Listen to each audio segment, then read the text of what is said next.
시청자 여러분 안녕하십니까? 한국경제TV 버추얼 토크 가상자산 시즌2 저는 알고란 고란입니다. 네, 안녕하세요. 원더프레임의 김동환입니다. 네, 안녕하세요. 그리펜의 유승주입니다.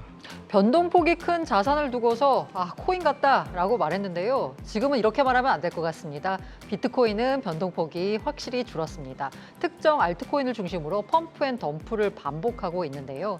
기준금리가 인상될 것으로 예상되는 가운데 이대로라면 하반기 비트코인이 하락할지 모른다라는 전망이 앞서고 있습니다. 그래서 오늘은 하반기 비트코인과 크립토 시장을 조심스럽게 전망해보는 시간을 가져보겠습니다. 네, 첫 번째 주제 공개해 보겠습니다. 하반기 크립토 시장은 불 대 베어? 네, 황소냐 곰이냐인데요. 강세장이냐 하락장이냐라고 예상해 볼 수 있는데 일단 말씀드린 대로 비트코인이 지난주 변동성이 잦아들었습니다. 기간 조정을 거치는 모양새고요. 3만 달러에 뭐가 붙어 있나요? 3만 달러 중심으로 계속 움직이고 있습니다. 그리고 지난주 화제였던 리플이죠. 리플 가격도 일단은 소강 상태를 보이고 있습니다. 하지만 여전히 크립토 시장의 투자 심리는 탐욕의 단계에 위치해 있다라고 합니다. 하반기 시장을 전망하기에 앞서서 일단 먼저 체크해 봐야 될 게 아무래도 매크로 시장이 아닐까 합니다. 오는 25, 26일 우리 시간으로 27일 새벽에 미국 FOMC가 기준금리를 결정합니다. 지난번 회의 때는 동결했죠. 그런데 이번에는 0.25%포인트 정도는 올릴 거다라고 시장은 예상하고 있는데 유승주 대표님, 네. 실제로 기준금리는 한 0.25% 정도 올라가는 건가요? 네, 그렇습니다. 이미 금융시장은 이번 FOMC에서 연준이 기준금리를 0.25%포인트를 올릴 것으로 기정사실화하고 있습니다.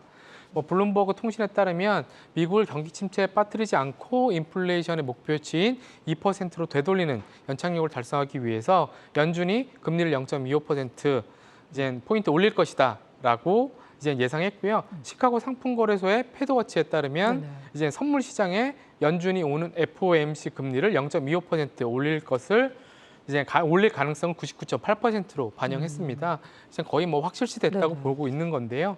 시장의 예상대로 이제 금리가 0.25%포인트 인상이 되면 미국의 기준금리는 5.25%에서 5.5%로 2001년 이후 최고치를 달성하게 됩니다.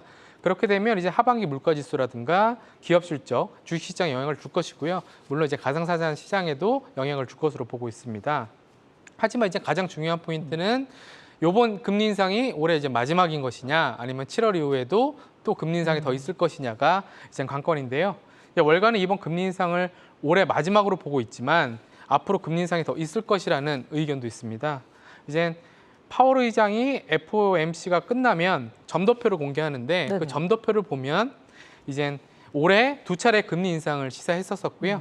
그리고 이제 최종 금리도 5.75%까지 올릴 것으로 이제 시사를 했었습니다. 그러면 이번 말고 추가로 더 올려야 된다라는 의미인 거죠? 그게 이제 전에는 있었는데 지금 최근 소비자 물가지수라든가 생산자 물가지수 등 주요 경제 지표가 이제 안정화돼 있기 때문에 굳이 연준이 한 번 더 금리 인상을 할 이유는 없을 것이다라고 보는 게 이제 업계의 시각입니다. 네, 벤 버냉키 전 연준 의장도 이제 의견을 제시했는데 9월 회의 때는 매우 열려 있기 때문에 금리 인상이 마지막이 될 것이라고 전망했습니다. 예. 네, 그래서인가요? 이 블룸버그 인텔리전스 마이크 맥클론이라고 해서 크립토 시장에서 상당히 의미 있는 발언하는 애널리스트인데 트위터를 통해서 올해 하반기 비트코인이 약세장을 기록할 거다라고 했습니다. 이렇게 전망하는 이유는 뭐라고 보시나요? 일단은 두 가지가 있는데요. 지금 이제 말씀하셨던 금리 관련한 부분이 금리를 추가로 더 올려야 된다라는 부분이 이제 물가가 안 잡힐 수 있다는 우려 때문이잖아요. 네네. 금리를 올리면 그동안에 이제 이 학습 효과에 따라서 다들 아시겠지만 비트코인 가격은 내려가게 됩니다. 네네. 이게 이제 하나의 이유가 되고요. 또 하나는 지금 세계에서는 인플레이션이 계속되고 있는데 중국에서는 물가가 오히려 내려가는 약간 디플레이션 우려가 있습니다. 근데 중국이라는 나라가 가지고 있는 어떤 그 위치상 역할상 이 중국에서 디플레이션이 심하게 나게 되면 다른 나라에도 이제 영향을 연쇄적으로 미칠 가능성이 높거든요. 그렇게 되면 사실 이제 디플레이션이 확산될 수 있다. 지금은 미국은 상당히 인플레이션 걱정을 하고 있는데 디플레이션이 확산되게 되면 아무래도 이제 불황이라든지 이런 부분에 대한 우려가 있는 것이죠. 그래서 불황이 오게 되면 위험자산 가격이나 이런 부분에 대해서 좋지 않기 때문에 한 번 비트코인이 꺾이지 않겠느냐, 올해 큰 상승을 이뤘던 만큼 이런 이제 시각이고요. 마이클 맥클론 같은 경우는 그래서 비트코인이 계속 내려갈 거다 이렇게 얘기를 하고 있지는 않고, 아, 예, 사이클 자체는 흐름은 좋은데 네네. 한번 크게 꺾였다가 다시 올라갈 가능성이 있다 이런 식으로 지금 얘기를 하고 있습니다. 아, 그러니까 지속적으로 오르는 건 아니라 한 번 꺾였다. 하지만 최종 목표치는 올라간다. 근데 이제 사실 이렇게 얘기해 놓으면 투자자 입장에 상당히 신경 쓰이죠. 왜냐하면 내려갈 때 사고 싶거든요. 그렇죠. 그래서 언제 내려가느냐, 어디까지 내려가느냐 이 부분에서 신경을 쓸 수밖에 없을 텐데 두 분 생각도 그렇게 보시나요? 일단 하반기 한번 조정을 받고 뭐 내년이야 네. 가기를 기대해 봐야 될까요? 저는 예, 예, 먼저 제가 말씀하시죠. 먼저 예. 말씀드릴까요? 저는 이제 하반기 보합세를 좀 유지할 것으로 보합세. 보고 있습니다. 네네. 이제 금리 인상이 발표되면 단기적인 하락은 있을 수밖에 없는데요. 예. 하지만 시장은 어느 정도 이제 금리 인상을 예측하고 있었잖아요. 네네. 예, 그러기도 했고 리플 승소라든가 SEC의 이제 현물 ETF에 대한 승인 가능성도 높아지는 등 이제 어느 정도 암호화폐 시장 호재들이 연말이나 내년 초 나타나게 되면 어느 정도 이제 수요를 이끌 것으로 좀 보고 있습니다. 다만 이제 이번 금리 인상이 그냥 단순히 가상자산 시장에서만 볼 수는 없잖아요. 그렇죠. 뭐 주식 시장도 그렇고 기업 실적에 대한 부분도 그렇고 그리고 이제 은행 대출에 대한 금융 시장, 부동산 시장 등 전반적인 이제 경기에 좋지 않은 영향을 줄 것은 명확하기 때문에 이로 인해서 이제 하반기 상대적으로 다른 자산보다 유동성이 높은 비트코인의 가격 변동성은 있을 수 있다라고 보는 것이죠. 그래서 이제 만약에 투자를 하신다면 네네. 조금 더 조심스럽게 살펴가면서 하시기를 추천드립니다. 네, 김동완 대표님도 한번 꺾였다가 가나요? 저는 꺾였다가 갈 가능성이 높은 것 같습니다. 이 약간 꺾인다는 기준이 어느 수준을 말씀하시는 건가요? 지금 이제 ETF 기대감 때문에 사실 25,000달러 선에서 이제 31,000달러까지 올랐었잖아요. 한 네네네. 25% 정도 상승을 했었는데 일단은 ETF 자체가 빨리 이제 그 조기에 승인될 가능성이 높지 않다고 보기 네네네. 때문에 이게 한번 이제 보류가 뜨거나 음, 거절이 뜰 가능성은 높지 않은 것 같습니다만 어쨌든 보류가 뜨게 될 경우에 네네. 이제 이 부분에 대한 조정이 좀 있을 수 있을 것 같고요. 그래서 최악의 경우에는 뭐 25,000달러 선까지 갈 수 있고, 아, 다시 한번 그 지점까지 예, 밀리는 왜냐하면 건가요? 지금 이제 마이클 맥클론 같은 경우도 음. 이제 하반기에 디플레이션 충격 뭐 네. 이런 부분들도 얘기했었잖아요. 그리고 지금 금리 인상 같은 경우도 7월 달에는 다들 올릴 거라고 하고 있지만 한 번 더 올릴지 말지에 대해서는 의견이 좀 분분하거든요. 네네네. 여기서 한 번 더 인상으로 가격이 잡힐 경우, 방향이 잡힐 경우에는 또 이제 추가로 또 비트코인 가격에 악영향을 줄 수 있기 때문에 지금은 올라갈 가능성보다는 내려갈 가능성이 조금 더 높지 않나 그렇게 생각합니다. 김동완 대표님이 블랙락 ETF 말씀 주셨으니까 네. 아무래도 크립토 시장에 영향을 미치는 가장 큰 변수는 ETF 승인 여부가 될 텐데요. 이게 이 승인 절차를 보자면요. 미국 연방관보의 요 ETF 신청, 이 서류가 게재된 다음에 45일 이내에 일단 SEC가 결정을 내려야 합니다.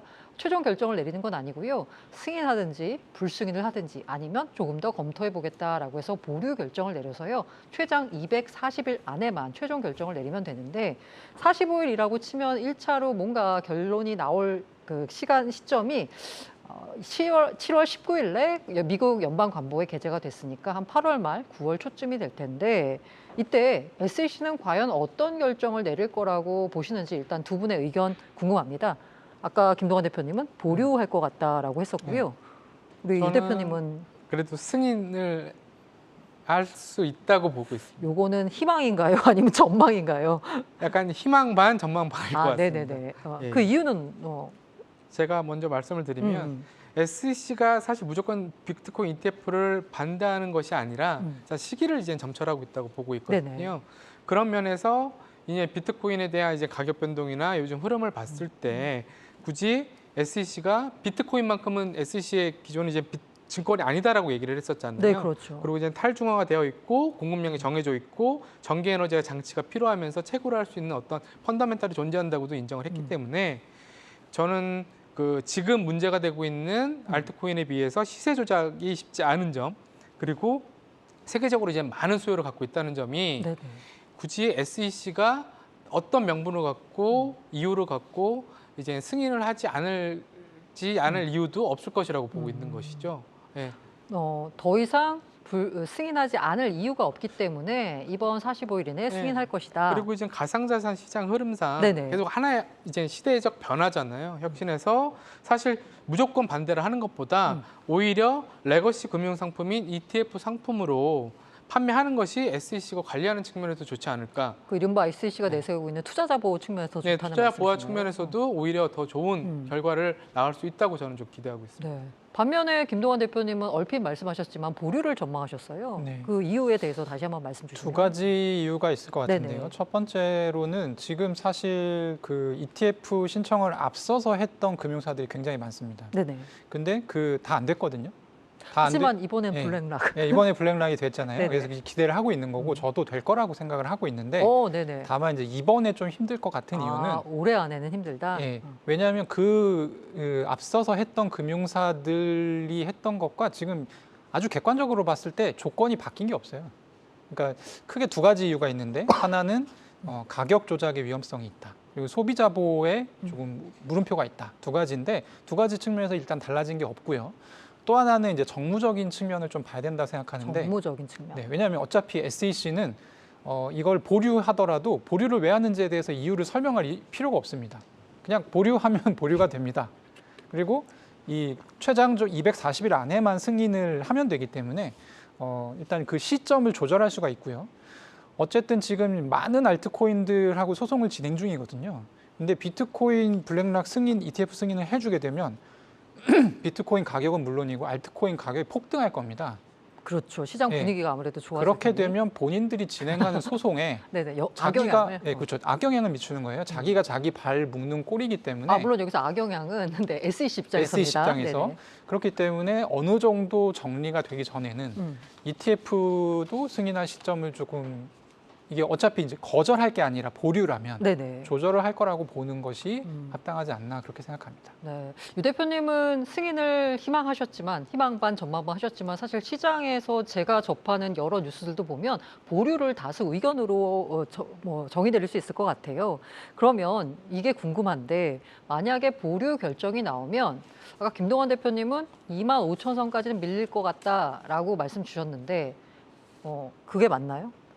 그러니까 25,000은 이제 아예 그 뉴스가 나오기 전이니까 나오기 전.